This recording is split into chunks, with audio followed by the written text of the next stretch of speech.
Pasok naman tayo dito sa rules. Ayan, for the updated price for the Samsung Galaxy phones.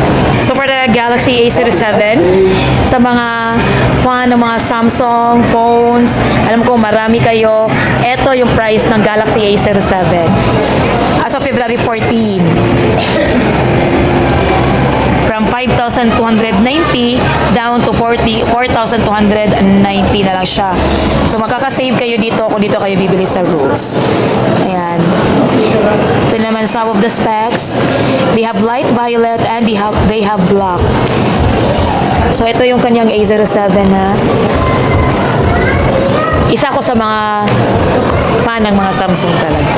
Nalobat lang yung cellphone ko kaya iba yung gamit ko ngayon.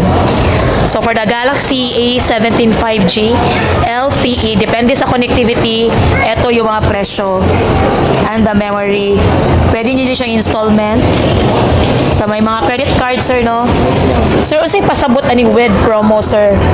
Depende sila kung ano nilang kanang example sa monthly na sila itawag kanang diminish na okay sa money ka man 5-6 pag mo Samsung Finance may mo na siyang 23,990.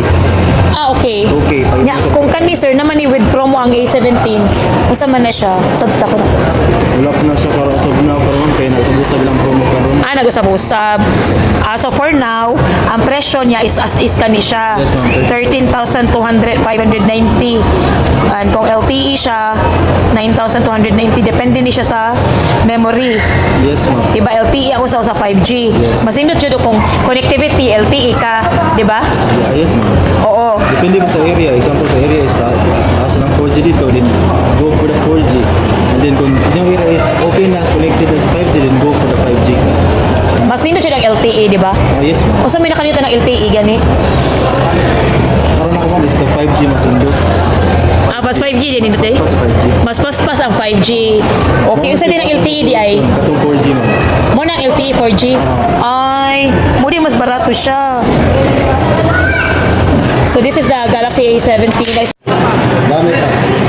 For the Galaxy A56 5G, ito naman yung presyo niya ngayon guys. 25,000 yan.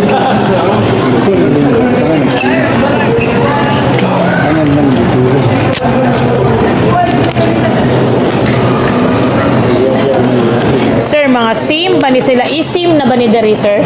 Ang S25, sir, no? Ang mga flagship. Series pataas. Okay.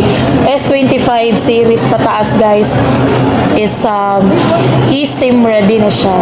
Yeah. Pero nagyan pa siya for SIM slot. Dual SIM. Dual SIM siya, guys, ha? Ayan. So, yung price niya ngayon, ha? For the Galaxy A26 5G, eto naman siya, guys. Yung price ngayon. Wow. It's aqua. Ang ganda ng kulay. Pwede nyo yung installment yan, ha?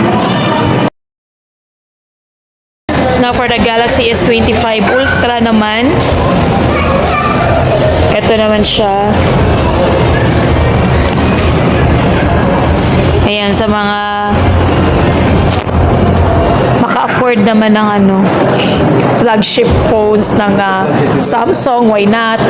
I-consider nyo to, guys. Galaxy S25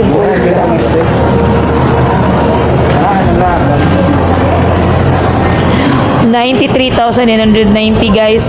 Depende sa memory. Ha? Kaya magkakaiba yung presyo. Pwede nyo din siyang installment if you like. Kasi credit card nga gidawat din. S2S video kasi credit card Union Bank. Okay. S2S BDO, Union Bank, almost all cards. These are the specs. Now for the Galaxy S25 Plus, eto naman yung presyo ngayon.